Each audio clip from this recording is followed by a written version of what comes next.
Thank you all, ladies and gentlemen, and of course to our distinguished guests.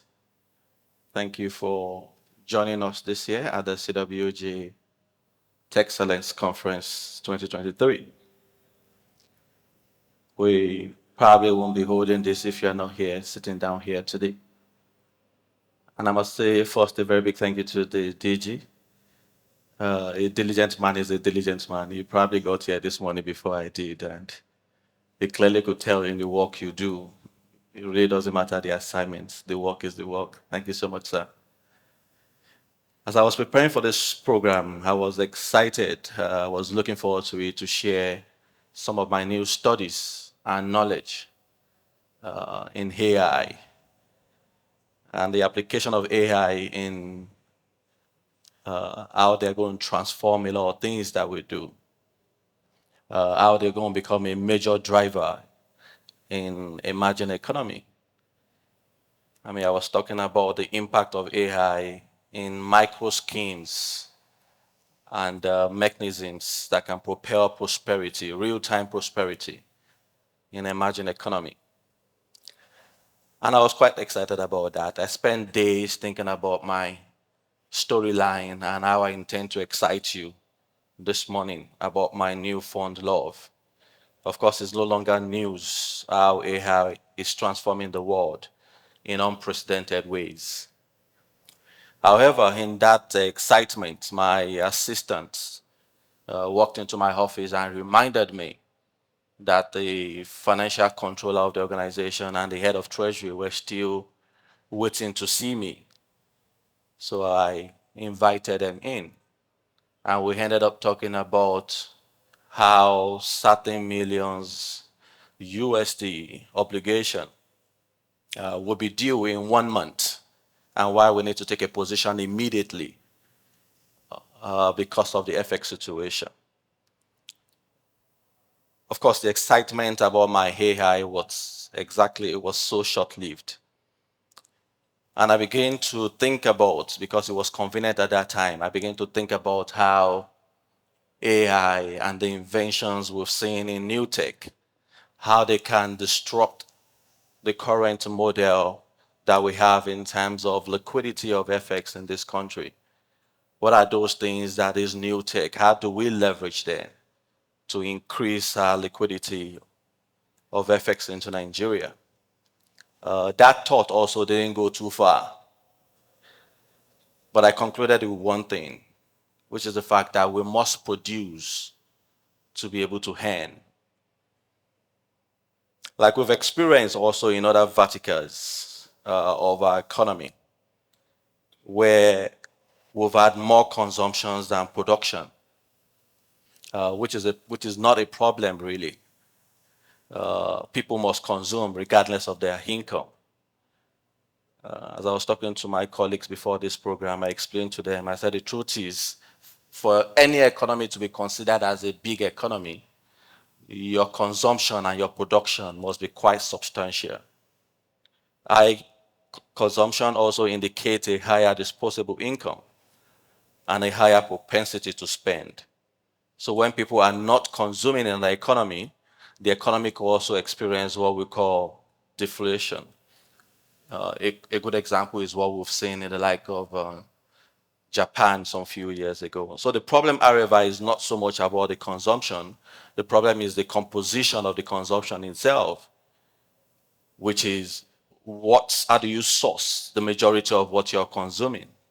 Is it sourced from a domestic market or is sourced through importation?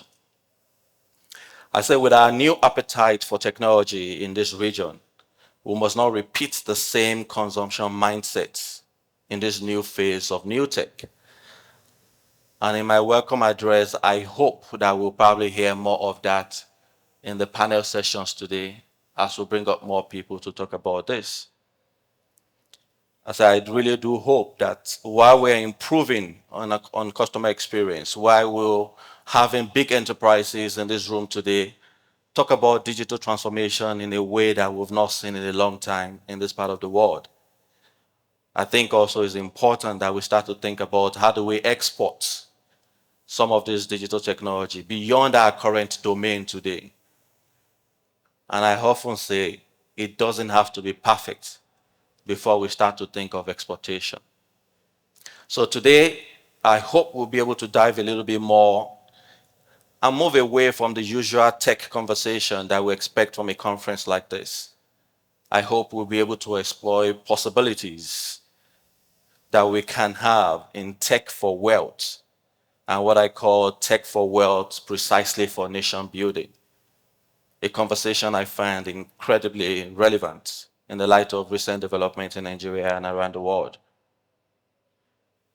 In my study a few years ago, while I was trying to understand the dynamic approach to system thinking, especially for organizational growth, leveraging procedures and mechanisms in design thinking, a study I went extensively into.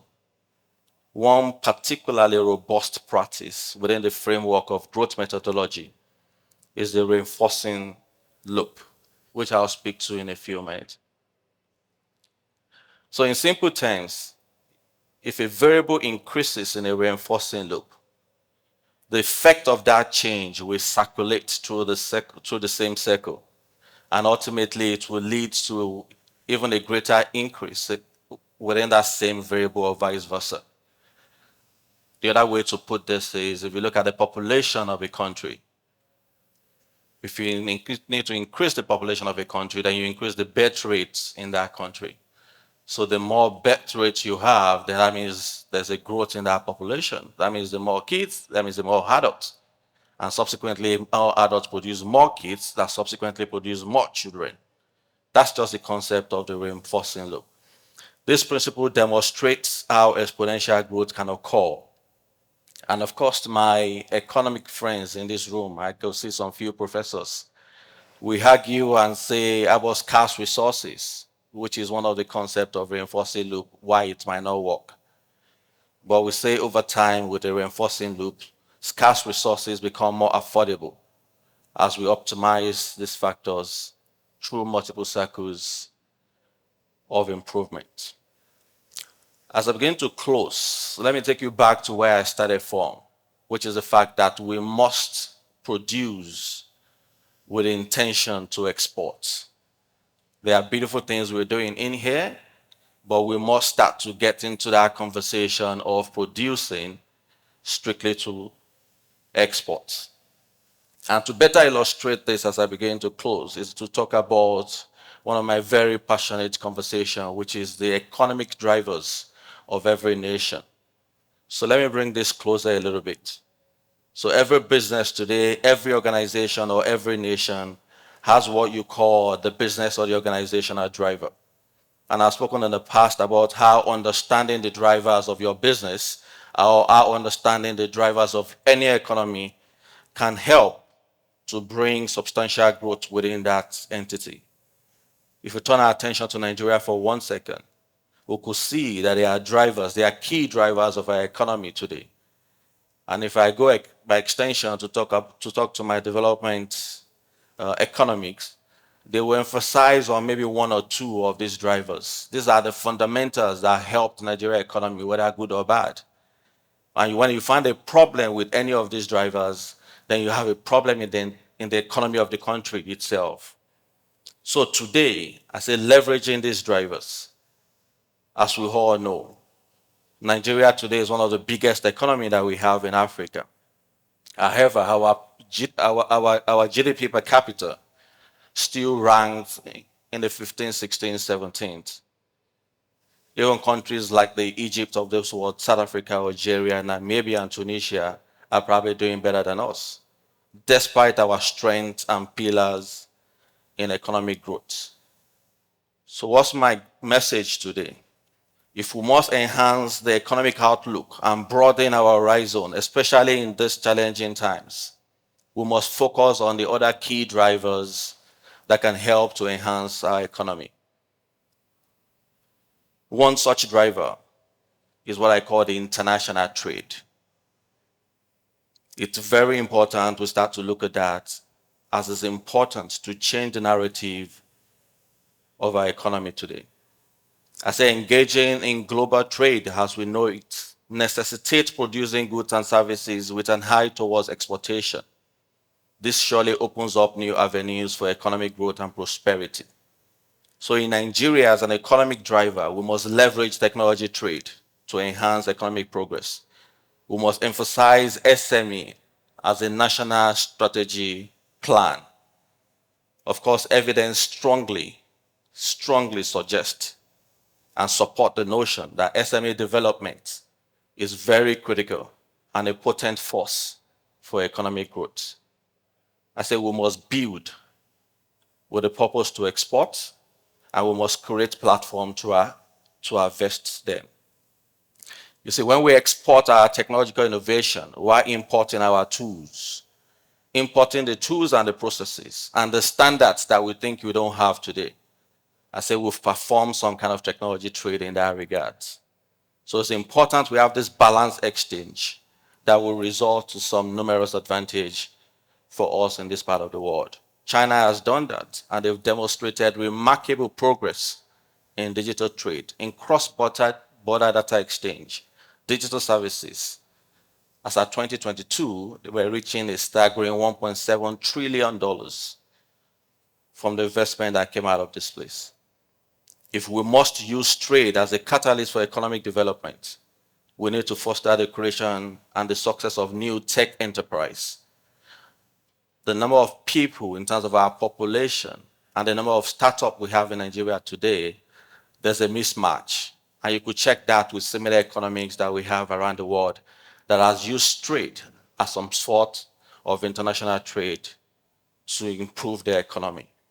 We must have more startups. There must be targeted policy for growth. We must build for the purpose to export. We must have more collaboration. There must be more co-creation within key players. We must join hands with government, educational institutions, and international tech communities to be able to deploy cutting-edge technology to address some of these challenges and open up to new opportunities. Government also must support with the right policies, and I'm glad some of the regulators are here with us today. We also stand to benefit as I close with my conversation. As individuals, life expectancy as we know it has greatly increased in most economies of this world. Almost in every economy of this world that has leveraged technology one way or the other, I've seen an increase in terms of life expectancy. We have a Japan right now that have an impressive 83 years life expectancy. We have Canada at 82. Then we have the amazing story from China that struggled with 41 years in 1970. And as of 2020, they're moving close to 72, 75 in a space of 30 years. So if you're asking, how does this benefit me? I say, you could add 20 more years to your life if we can only get this right within that technology space. Finally, we must prioritize technology deployment. We must prioritize technology localization as a strategic move to enhance various sectors of our economy. If we must make remarkable progress, then we have to be deliberate. If we check what we've done within the payment space and the payment fintech space in Nigeria today, take 1 second to think about that same effort going into digital healthcare. Take the amount of effort that we've made today within the payment ecosystem, take that going into agriculture, the same amount of investment and effort and creativity. Then imagine that in 5, 6 different sectors. I can assure you it's not the same economy that you have today that you'll be able to get if that is done. So we all stand to benefit one way or the other. We must standardize and improve the quality of our manufacturing processes. I remember those days when you find anything made in China, the first impression when you say made in China is likely to be fake or not, or a substandard product. Over the years, you don't find that again. It's pride now that you're producing in China. And a friend said, well, everybody goes to China because of cheap labor. I said, yes, let them come to Nigeria also because of cheap labor. what you will find is you live with your product, but you leave them with the processes and the know-how of how to do the good things. So China started with the fake, as you will have it, but now they left with the product, but China is now making the real thing because of the tools that were imported, the processes and the knowledge that they left with them in China. It's the same thing that could happen in Nigeria, and we have to do that. And I clearly also agree that this must be a gradual process. It's not something that will come overnight.